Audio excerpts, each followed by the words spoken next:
החשש של חברי וחברות הקהילה הגאה, ובכלל של ישראלים רבים מאוד, מפני פגיעה בזכויות הבסיסיות של הקהילה הגאה בישראל, הופך למוחשי בימים האחרונים, לאור ההתבטאויות של השותפים של ראש הממשלה המיועד נתניהו לקואליציה.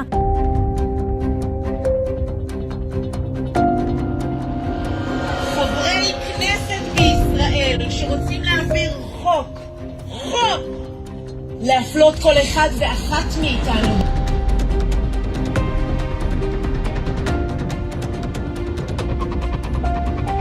אז זה העמוד הראשי של ישראל היום הבוקר. כמו שאתם יכולים לראות, בגב העיתון, חצי עמוד, מודעה של האגודה למען הלהט"ב.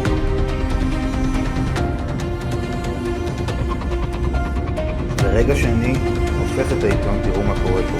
ישראל היום, רוסיה מחר.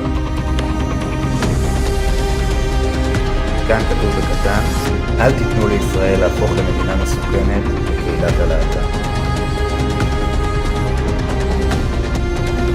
אני לא נוהג לקרוא ישראל היום בדרך כלל, הכותרת היום מאוד מאוד ברורה.